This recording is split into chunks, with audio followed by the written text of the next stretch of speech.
Hi folks, I would like to talk today about my flag, the flag for my project, and also a proposition of a new society, a new social model.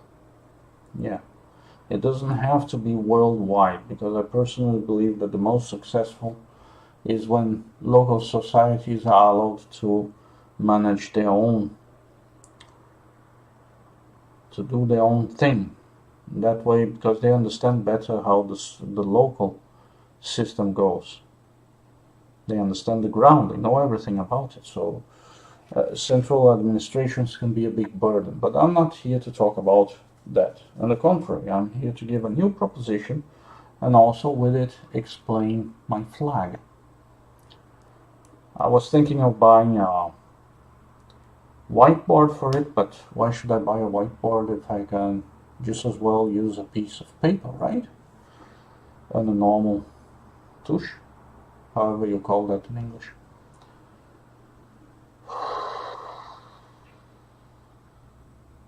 Now I thought about this and I knew that for already kind of over 10 years, 20 years, since 1996, 1997 when I started experiencing, but yeah, I came up with this solution and then I started trying it out several models in the games, online games, virtual reality, you name it. I've been trying, even bought a space in an island in Second Life when it was something. I had bought an island and named it Matrix. Yeah, those are the days. But I concluded, like, as you all know, my flag has been white. And then before we didn't even have the concept of a flag because we wanted to get rid of all the old and try new things. That was the whole idea with my project. You know, the old is not working. I believe, no, I have concluded, because the word belief tends to cringe some people and I really honestly don't blame them. But I have concluded that we are clinging to a system that is at least 200 years old and it's obsolete. We are in pure age of information. We are developing nuclear machines. We have solar panel. We have things that back in the days, like 200 years ago, they would call it magic or devil's work or both. So I think we should be discovering new ways of life, better ways of life and better ways of living with each other as well, not just with ourselves, but with each other, how to cope with each other. Now, usually, whenever we talk about social structure and hierarchy, the notion is usually, whenever we talk about social structure, this idea comes along, right? There's a social pyramid where those on top, or actually, usually the ones on top tend to be that big. It depends on the social structure or the social system. There are those on top and it varies, you know. And then there's the right. Is that the right for you? Yeah, much probably, because it's my left, so. And then there's the left, and they are also subdivided in several.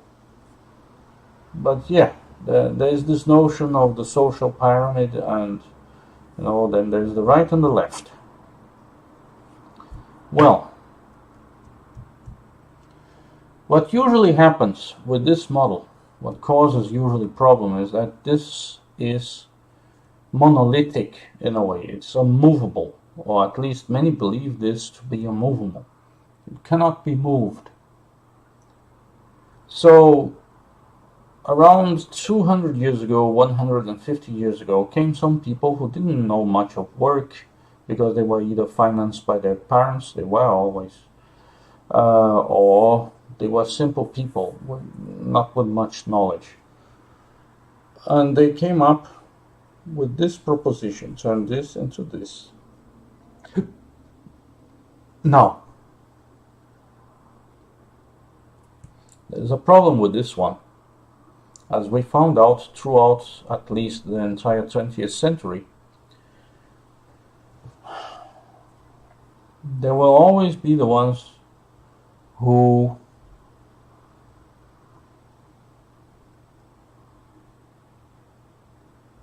work harder than the others.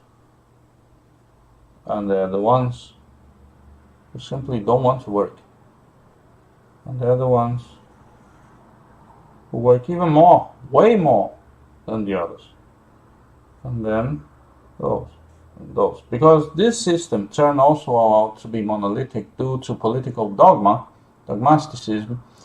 Like, they didn't admit changes to their belief, to their political beliefs, and you can debate, scream and cry. I'm not here to discuss that. I might do a video sometime, but I believe this is obsolete. You understand? Basically, my general consensus: you can enter debate, you can come with any.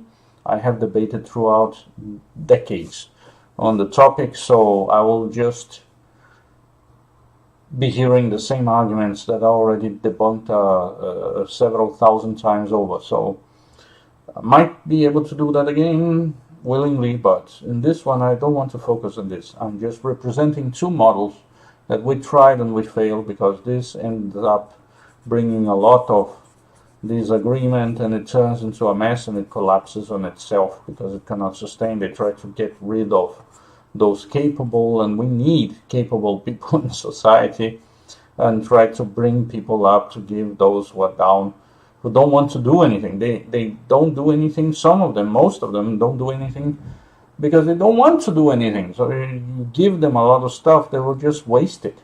You understand? They will either use it all to drink themselves stupid, or they don't want. Like, people who worked in a factory know that there's always this one that screws up constantly. But because everybody needs to work, they need to have a job, and then they make it all hard for everybody else. Again, those who work know exactly what I'm talking about here.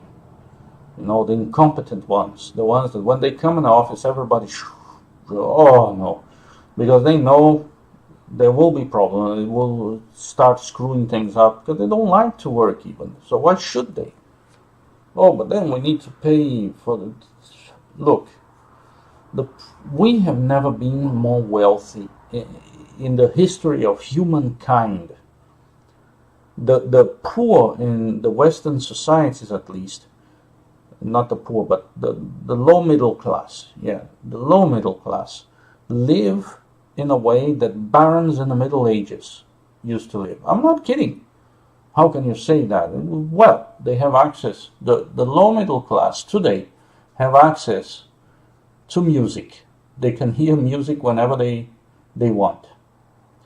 They have access to tap water, to constant water source. They have even access in the West to warm water in their tap. They can choose. Very few in the Middle Ages had that luxury. Are you starting to understand? They have access to all the hardware, like refrigerators, oven, computers, toasters, everything to do the job easier. You know, in a computer you can have several companies running at once. Like, you're way better than a baron. But anyway, if you play, of course, if you play your game right. So there is no excuse to live a little aside. You know, like, the anarcho-capitalists must forgive me in this one, but I have seen beyond the whole. I understand there are grievances, but let's be fair towards each other here. But again, I'm not going to discuss this specifically because I want to represent a proposition, a proposal. how to do a society that doesn't become monolithic because the ones in top constantly try to press the ones down not to go to the top, and this eventually collapses the whole structure because there will be competent people in one of the sides of both or around here that will push to the top, and there will be a generation up here inevitably that will screw up. Not everyone is tailored to be the top of the notch regardless of your genetics. They will have problems and they will be overrun by either one of the sides or both sides, and the whole thing might collapse. And this simply doesn't work. After 100 years, this at least keeps us alive. This doesn't work. This, as you can see, is a mess. And that's just a silly graphic representation of what happened with the hundreds of, like with the millions of deaths every time something like that is even tried. So, because they are the capable and they are the uncapable, and that's it. That's part of human reality. Like, you cannot change that. We tried for at least 150 years, 100 years. It cannot be changed. So let's face it, let's move on. Let's move on. That's what I'm trying. I'm trying to figure out a way out of this mess, both of those messes. Because people who believe in that system here, they usually believe in a false dichotomy. Well, not dichotomy nonetheless, that they have constantly to compare. Oh, but what about this? When this is like a mess, but what about this? You know, so forget both. Forget both. So there, you don't have an argument now, because I'm not defending this either. So forget that. Forget this argumentation, this bickering thing, because I'm not going here. I say, leave both. This, for me, as I see it, has become obsolete. Those two systems, those two structures here. I come with a proposal.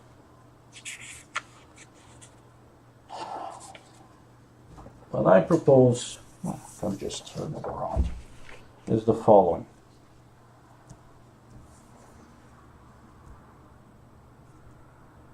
Should I even pick up?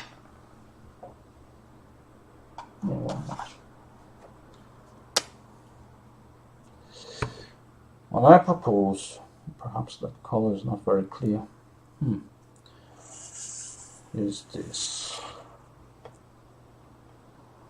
Can't see it, right? Well, what I propose is this. Can you see it now? Can you see what it is? I propose this system.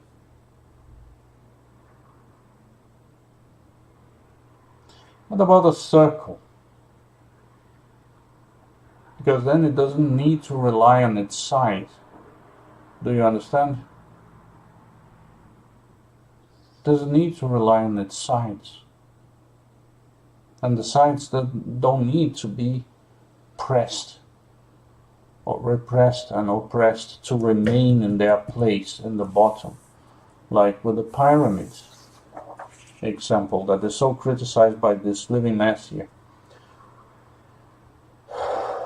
Because this system demands that you suppress both bases to keep them down, because if you cannot keep them down, they will rise and they will throw you down and you will roll over. Do you understand? And then the other base will just remain as one of the bases, and you are the new base. And that usually brings a lot of pain and misery to all the people in this hierarchy, in this specific hierarchy. So I propose this hierarchy. Oh, but then you're proposing that will be a society in the top. There will still be a social class in the top. No.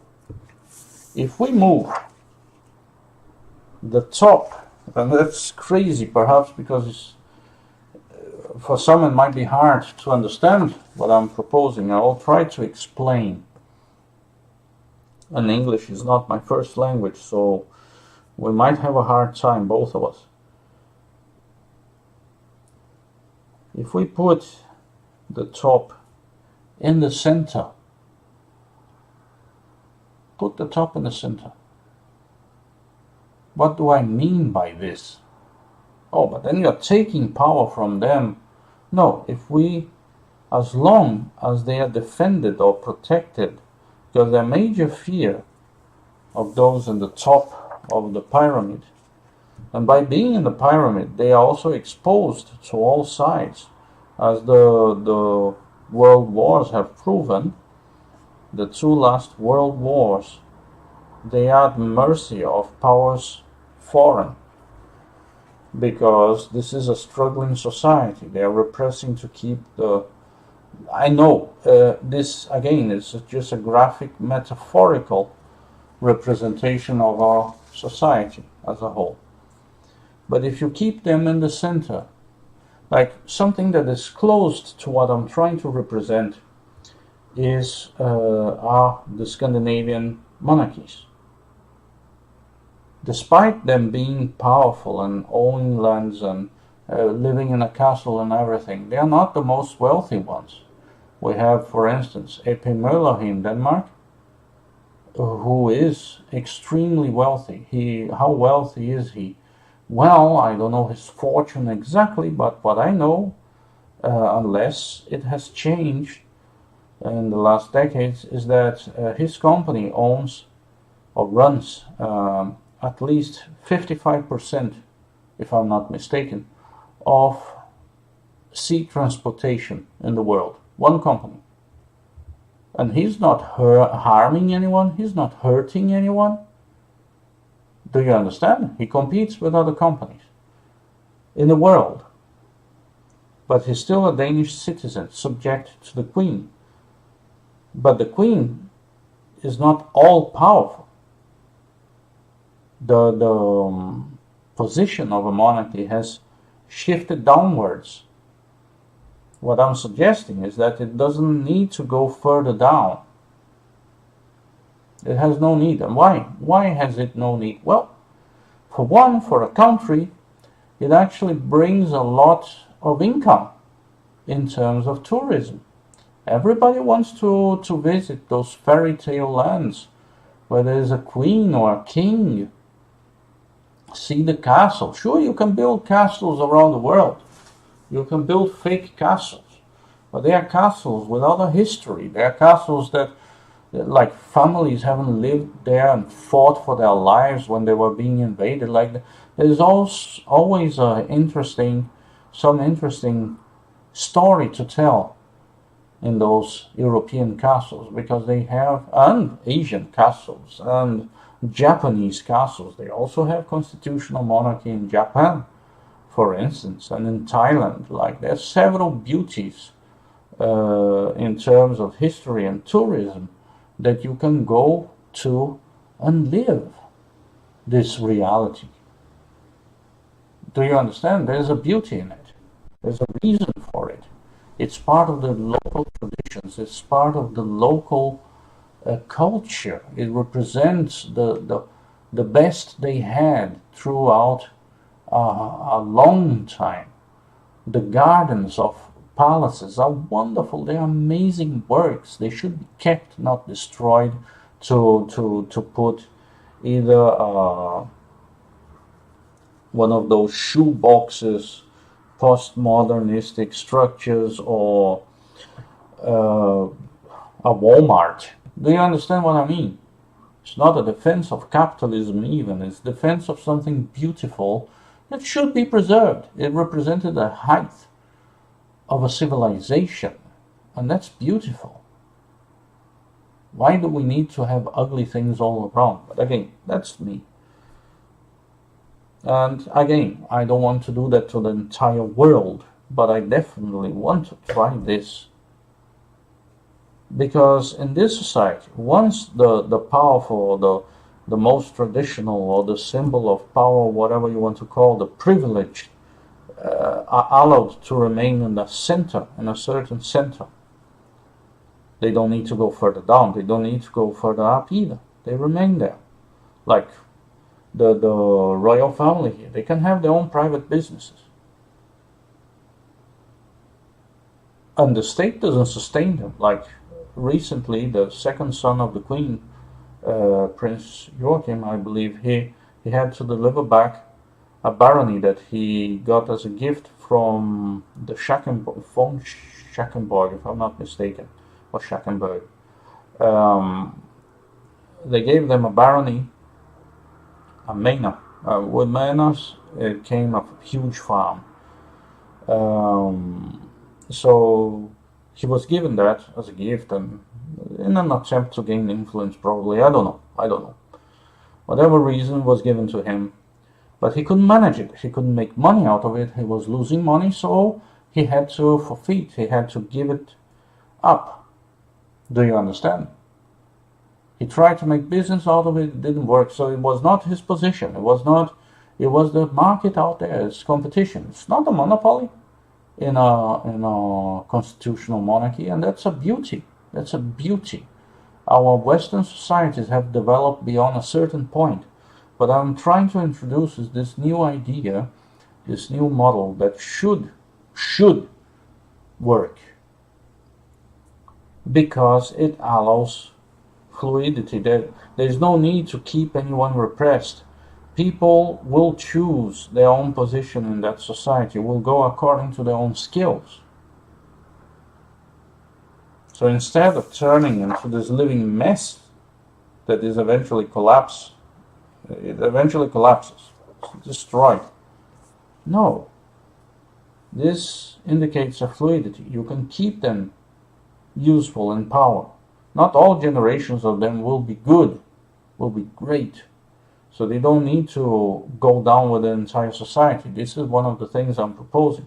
Because despite them being incompetent, they will still hold a lot of influence in that society. They represent the local traditions. They represent the notion of order of things. It's good to have them around. But the capable, the extremely competent and idle, the Trumps of the... Yeah, I hear somebody green, but let's face it. If you doubt me, check his website, www.trump.com. See what the man managed. Oh, but it was his family that gave, whatever reason or not. You know, yeah, sure, his father gave him a loan of 1 million. How can he have billions? How can he... Oh, but he failed. Yeah, when the market collapsed in the US back in what, 70s, 80s, many of his colleagues just shot themselves or jumped themselves from... You remember the old jokes of executives jumping from the top of their buildings? Well, because many did. There was no joke for them. Trump could have just shot his brains out, and instead he tried to fight. He had a debt of over 9 billion. 9 billion, folks. I don't think you can even understand. Check in terms of dollar bills, how much is 1 billion in terms of, like, graphically, visually speaking, in comparison to 1 million. You'll have a shock. So he owned $9 billion, and he managed to turn it at least back to 3 billion, and that's a big win. He says over that, like, I think he says around 9 or 12 billion, but I'll go with the 3 billion, because assets, some investments can come and go, whatever. But the guy is successful and he can't stop it. There are some people that if you give them a spoon, they will carve an entire field with it, because they just can't stop. They are the workaholics. Those people exist. So I'm not saying Trump is a workaholic, but I'm saying he's very successful in what he does. That are deals. So you can have the Trump, you can have the Paganini, you can have for some, let me throw some name out there, you can have the Magnus or the Kropotkins, you understand? Like, you don't need to suppress them, you don't need to repress them, you don't need to oppress anyone, because people will be allowed, and I believe, or I can conclude, believe is a word that makes people cringe, and then personally I don't blame them, I can conclude that this is the direction we are going. We are going toward this model. We are finding out little by little that this is the best way to go. In this way, there is no suppression. People have the right to keep what they own, what their families have struggled for. They can keep it. but as long as they allow fluidity, they allow flexibility in that society, because then there is no side to be pressed or suppressed. Of course, there's still right and left and up and down and all that, but the movement is natural. If there is a shift, if there is a movement, the whole society is designed or developed naturally in a way that it flows. And it can happen in both directions. For those who believe in right and left, it can happen both ways without the need of collapse of one of the structures or one of the edges. Do you understand? You can live regardless of your edge all over the place, because there are no edges actually. It's a circle, it's a full circle. And I believe this is the direction. If we are allowed to keep on succeeding in the West, if we are not interfered by less efficient systems, we will reach this point. And when we reach this point, it will be amazing, because you will really be able to be whomever you want to be with no pressure. Actually, in fact, endorsement of the society. They will understand that you deserve to be there. Again, there are those people who are completely incompetent. They don't want to work. And our society is as wealthy as it can be. It has never been so wealthy. The problem is that because of this system, the government gets all the money, and it keeps oppressing the bases when it misuses the money. So it causes a lot of conflict and wastes a lot of money in a useless manner. If you also keep the government at half of the power that it has today, it doesn't need to be, like oligarchy, but also the government should be in the center, not in the top. Or, oh, do you believe in government? Oh, you traitor. I hear some anarchists. No, I'm saying that if I would talk to the anarchists, I would say the following. We all know, at least those who know, like those who have knowledge of what anarchism truly is, we know that the majority is not ready yet to what anarchists believe. I believe personally. What do you believe then? Well, I believe that anarchism is the future. There will be a future where each human being will be completely capable and able to carry their own weight in society. They will be conscious because they will be happy with the life they have, thanks partially by our technology. That if we don't screw up, we'll keep on improving. So I do believe anarchism might be the future. However, right now, I don't believe that the majority of people even understand what anarchism is. The majority doesn't even know and don't care. It's like talking about slavery, or ending slavery in the times previous, like 300 years, 200 years, 100 years even, who knows, 1,000 years before slavery was banned in the West. It still happens in places around the world where Western culture hasn't been, but we ended slavery. Something that was unthinkable, but then technology improved, and voila, suddenly machines could do better work than men could, or women, or children. Yeah. And then we didn't need slavery even anymore. But how are you going to explain that before you reach that point where the society, okay, yeah, we don't need that. Yeah, it's pretty evil. It's kind of mean. What a hellish life it must be. Okay. It happened almost naturally. Like the US needed to have a war about it, but they like war. But in many places it happened almost naturally. By development, by sheer technological development. People didn't see the need anymore. And those who did, they became minority. And this is why they lost in their causes. But how to explain that to people who do not understand? And this is directed to the anarchists, so you can understand where I'm coming from when I say that perhaps right now, because people don't understand, the majority of people, they wouldn't be able to live the life that anarchists desire. You know they wouldn't.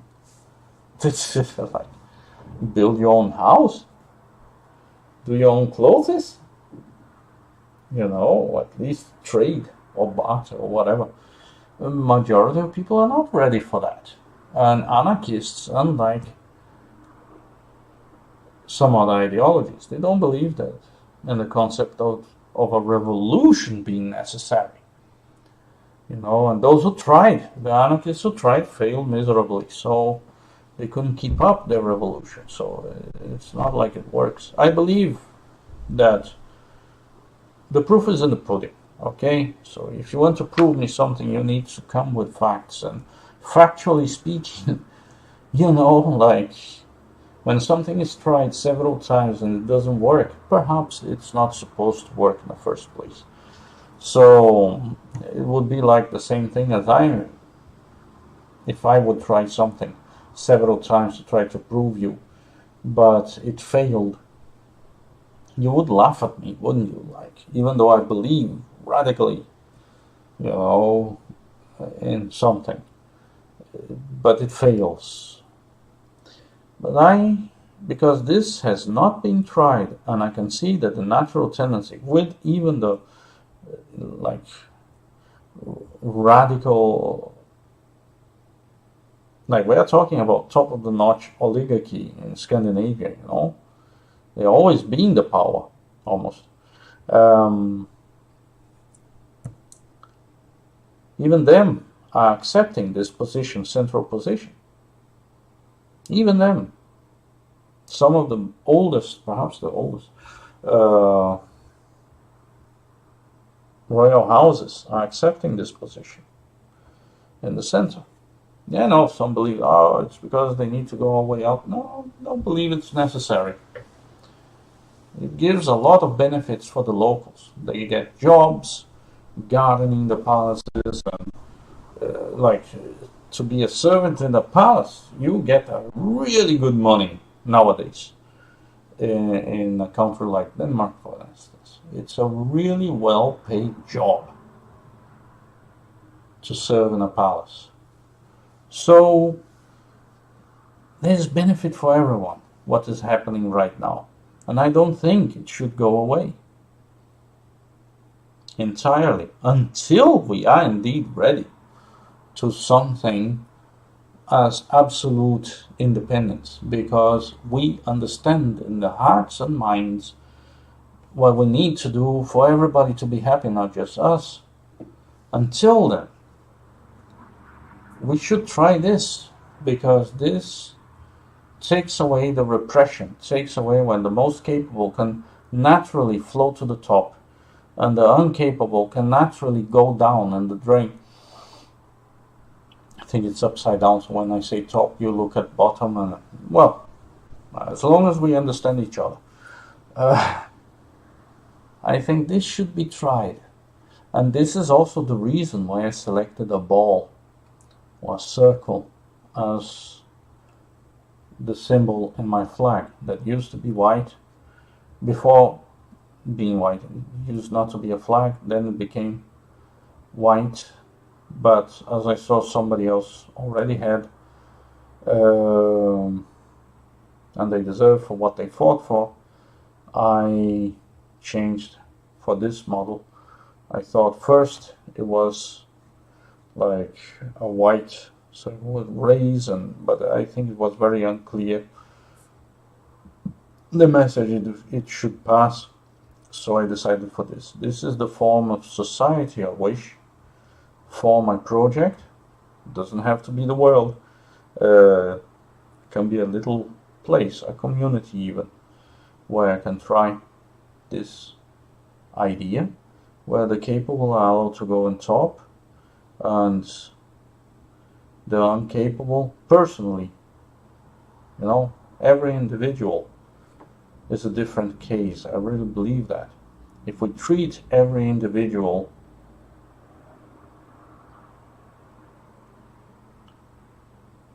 as they deserve and not put everybody in the same category, so you judge them according to category, because in the last 200 years at least we have done that and it doesn't work. There are revolutions, there's a lot of deaths, people are not happy, they revolt, they demand changes of the system, and then the system keeps changing, and because it keeps changing, it keeps failing. No. With every individual being treated accordingly, this should be able to work. In a local level at least, if not in a larger scale, it should work. Because then the social contract should be signed when people reach a certain age by their own free will, and not be forced into it either, because then it just becomes this and this. We already know where this ends. It ends in this, okay, and that's not what I want. We try that. This worked well for a long time until it stopped working because of our technological skills.